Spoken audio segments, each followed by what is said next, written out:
consolidating gains of decentralization and repositioning local government sector in Uganda. I want to thank Accord and ULGA and the development partners who have been supporting this initiative for a good job done in carrying out assessment of the performance of local governments under the scorecard. It is central in improving the delivery of public service and political accountability to the citizens of Uganda. I have been part of this scorecard team for the last 11 years. And the fact that a member of the team of this initiative has been recognized and made the Minister of Local Government is a vote of confidence in the scorecard. I hope that today's meeting will use the scorecard launch results to deliberate on the next steps we all need to take so as to further strengthen decentralization. What are the current opportunities for decentralization?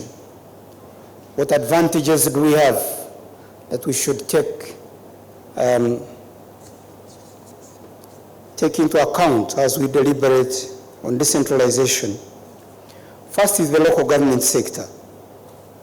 The sector has just been approved, consisting of the Ministry of Local Government, Local Government Finance Commission, the local governments, and the local government associations. We shall open our doors to the development partners and civic organizations who support decentralization, and to the government institutions and agencies who work at local government level. To me, this is an opportunity for us to reposition local governments as a key player in the development and democratization of our country. Second, our legal and policy framework of decentralization. Colleagues, this remains a key feature of our decentralization policy. It is dynamic, and you see a few shifts here and there, which are made to reflect the changing political and economic environment of Uganda. Many other countries in the region and beyond have been here to study our framework because of its strength in anchoring devolution. Thirdly, the structure of local government. The local government structure is in place from LC1 to LC5 level. There is no other sector with this kind of structure for the country. The recent election of the village and parish councils and committees has strengthened our structure after many years of non-election of office bearers. We should take advantage of existence of an elected structure from the village level up to the district and utilize it for our development. Another advantage is availability of resources at the local level. There is evidently an increase in public resources available at local government level, especially from the government and development partners.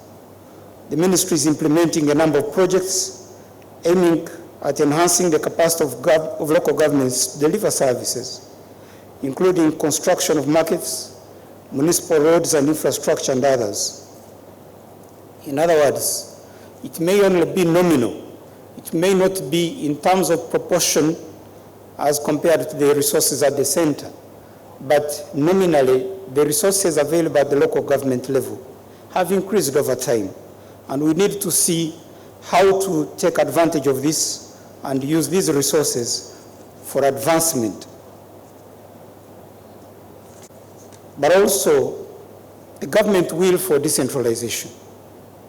I'd like to stress that the will of government to maintain and further strengthen decentralization is unquestionable.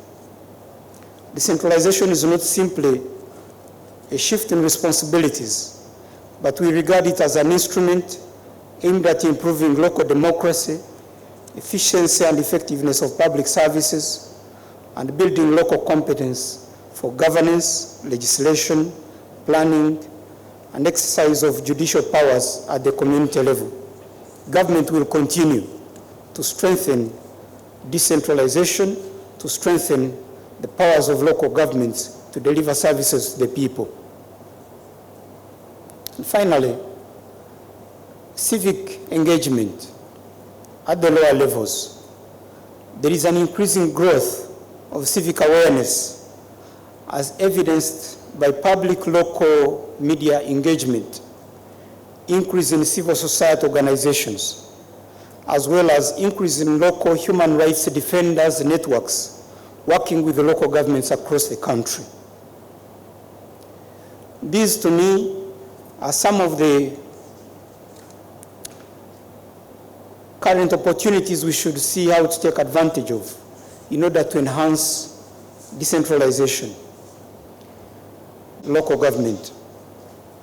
Despite the above advantages and opportunities, we continue to face a number of challenges, including the following.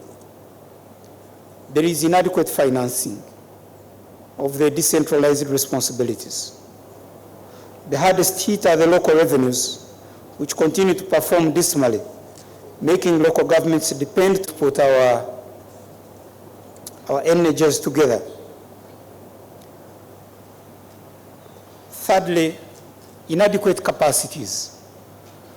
The problem of capacity is not only for the technical people, but also for the political leaders, particularly capacity to engage the public in planning and budgeting, capacity for project monitoring and evaluation, capacity for accountability, transparency, and fighting corruption. Council's capacity for enactment of laws, bylaws and ordinances, and effective debate at their level needs to continuously be built. Another challenge is increased split of the local government administrative units.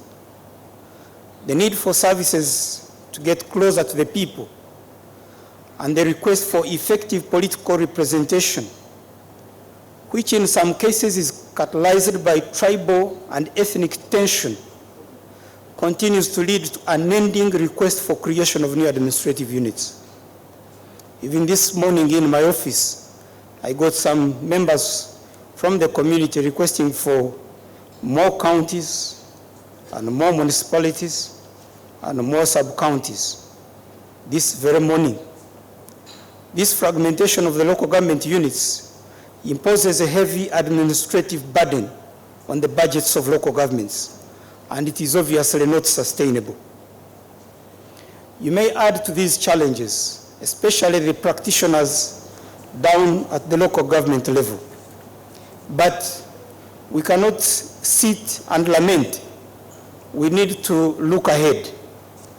So I'm giving my own proposals on repositioning the local government sector. What do we need to do as we look ahead in the next years? Given the above scenario, the local government sector needs realignment with the global trends for better management of localities. To me, the following will help to rebrand local governments and to enable us to achieve the objectives of decentralization. And I have 7 proposals. Proposal number 1, we need to strengthen further the legal and policy framework for decentralization. The Local Governments Act has been, and even now, is being amended, and there are calls for review of the entire Act in view of the multiple amendments that have been made over time. So some people are saying we now need a comprehensive new law for local governments. There are other laws and policies that also need to be reviewed to ensure a truly devolved system of government. I'm aware of, for example, of challenges with the Public Finance Management Act, which local governments continue to complain has re-centralized some of their powers and functions, including power to budget, power to appropriate, power to approve supplementary budgets, and even power to allocate resources. I'm not on local revenue. You have to come back to the accountant general and seek a warrant and which may take a few days for you to do that. I think we need to look at this.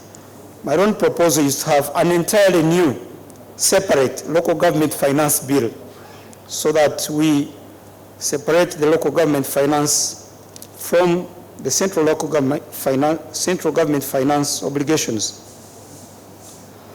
My second proposal, we need to improve the financing of local governments. The first one was on the legal and policy framework. The second one is on the financing of local governments. And to me, this includes both the transfers from the center and the local revenues. Pilot studies by the Local Government Finance Commission have shown that it is possible to improve the revenues of local government with better technology and innovation. And I'm hoping that the chairperson of the Local Government Finance Commission is here. Even in terms of the transfers from the center, my own proposal is we have come to a stage where we should agree on the percentage to be allocated to the local governments out of the national budget, whatever the budget of the central government is. If it is 10 trillion, let us agree if it is 30%, 3 trillion goes to the local governments. If it goes to 50 trillion, then we'll look at 30% of that. But we need to build this and put it in the law so that it's not left at the whims of our managers at the center. But even in terms of the local government own revenues, there are certain monies we think we can collect better and more. We were talking yesterday with my colleague, Minister of Finance, and I think we were talking about revenue from natural resources, the minerals. And I was told that the minerals, gold and everything, contributes about 230 billion. And if properly enhanced, it could go even to more than 1 trillion. Now, out of every natural resource that is exploited from local governments are supposed to retain a percentage share of that revenue. But I know that most local governments here will tell you that they get zero from their gold, from their uranium, from their stones, from their sand, from whatever. So we have to look at this and look at improving the local revenue databases so that we copy the examples which we've had in Gulu municipality, in Jinja municipality, in Ntungamo district, where with better technology you can actually enhance the local revenue of the local government. We should make this an important step as we go forward. Number 3, we must provide well-trained staff for the local governments. With smaller entities created by the split of existing local governments, the new units ought to have a different staff configuration from the mother, formerly bigger units. It defeats me to understand that Bushenyi district was split into Shema, Rubirizi, Bweju, Mitoma, and the current Bushenyi. And we still talk of the same staffing of the same district as if these others have not gone away. So we're talking with Ministry of Public Service, and we've started an interministerial dialogue on this to find the possibility of reviewing the structures of local governments to ensure full and efficient staffing. I don't like this thing of 65%, they are now 55%. Which staff is not important? Is it the cleaner? Is it the driver? Which staff is not important? If we have downsized the unit, then we must look for the right, efficient, well-trained staff for this local government. Also, number 4 is to focus on service delivery. The reason of existence of local governments is to provide public services to the communities. The minute we lose focus of this reason, then we lose the reason why we are in existence. The recent shift in focus towards local economic development is aimed at transiting from local governments being seen as mere administrative centers to local governments becoming true local economic development units. The recent symposium held in the Rwenzori for agro-led, championed by wealth creation, is something that we think we should replicate and take forward in all the local governments of Uganda. I think it's the PS was hinted on this.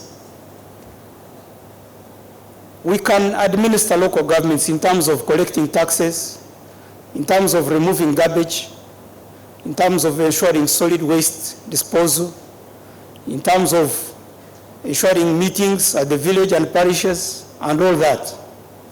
But I think we've come to a stage where if you are the mayor, if you're the chairperson, you're the town clerk, you're the sub-county chief, and year after year, the economy of your unit, the level of poverty in your unit is not improving or changing, then I think you lose the reason of being a leader in that area. We must look at the resources we have, work with the partners we have, together with the private sector. That is the lead. Local economic development is a concept of partnership between the local government, the private sector, and the community, together with the development partners we have, to see how to uplift our societies. Now, I've been hearing of 68% of the population is stuck in subsistence agriculture. Really, 2020, government, we need to up our game. We need to do something about it. So I'm saying, in the years ahead, the assessment, the local government assessment, and the scorecard must look at how much have you helped your community to transit from a poor area to a better community. For me, this will even help us to attract resources into our communities. Number 5, proposal number 5, capacity building of local government managers. Colleagues, both the technical and political managers of local government require adequate, consistent, continued training and capacity building. Sometimes we forget, especially the political leaders, we forget that they also need training and capacity building. We are just heading for elections and just monitor the way we mobilize the votes. It is how much I am able to bear, how much I'm able to articulate a few wonderful ideas in church, how much I visit the homes, maybe dropping a kilo of sugar here and there, and how much I raise hope among the people, even when I know I'm not going to do anything about it. Sometimes, especially in the urban areas, it is how much I criticize government. Then I become very popular. And the following election, I take it. But it's one thing for you to be a good person at the society in terms of social cohesion with them, and to be a good leader.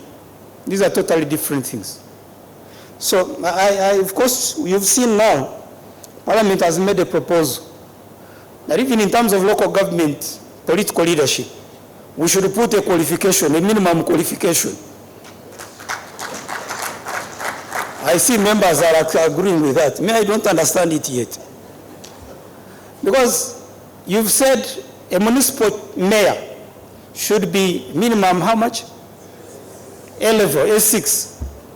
We've even gone down to say the divisional chairperson and the town chairperson, the town council chairperson should also be A6. Then why have we left the members of parliament at A6? I need some explanation. And why are we leaving out the sub-county chairpersons? So we are handling this in a not too serious manner. How about the councillor who is coming to the district? Now, the point I'm making is, with advancement in education, UPE, USE, I think time has come to have leaders who understand medium-term expenditure framework. People who understand a 3-year, 5 years development plan, and people who are able to interface with people from outside your communities, even in a language which is not the local language. We have actually required all our town clerks of municipalities, they must have master's degree. How are you going to supervise a master's degree holder when you are just a P3 graduate? But some people are reasoning that leadership is different from that. I'm waiting for... The point is, even as we go for the elections, we need to prepare a program of capacity building and training of the next elected local leaders from the village upwards. We shouldn't wait for 2 years before they are trained. But even our technical people, these big people, the town clerks, the engineers, and so on, sometimes we think that because you have a degree, you therefore know what you are doing. I think they need continued training and exposure to modern best practices. Last week I met a town clerk whom I asked, how did you allocate the local revenue? You know, Minister of Finance is so gracious now. They advanced these local governments money for local revenue at the beginning of the quarter, depending on your past performance. And the town clerk says, I received this money, but because I didn't know what to do with it, I've just allocated it the way I think. I said, did you give the money to the divisions? He said, no. The divisions have actually refused to give the money. They have only been paying 50% only, instead of putting 100% in the consolidated fund. I said, but the divisions are brighter than you. The law allows them to do that. If you fail to remit the money to a division, the division withholds the money it's supposed to give to you. That is in the law. So we need our managers also to keep in step with the developments in the country and globally. My point number 6, urbanization. Colleagues, Uganda is getting more and more urbanized. With a projected 1/3 of the population living in urban areas, in the next 10 to 15 years, Uganda must prepare to meet the requirements for a bigger and more urbanized population. The population is increasing, and more of the population is actually staying in the urban areas. So we need to look at areas like physical planning, modern urban transport services, beautification of towns, solid waste disposal management, recreation facilities, and to avoid narrow congested streets and slums so that we can have better towns tomorrow. And my proposal is we need to plan these towns at the earliest stage possible. Previously, we've been looking at town councils and municipalities. My own proposal is let's look at even the town boards. The minute we think that this little town is growing and sooner or later will become a municipality or a town council, why don't we assist it to have a good physical plan with a town clerk, with an engineer at an early stage? Finally, number 7, strengthening transparency and accountability.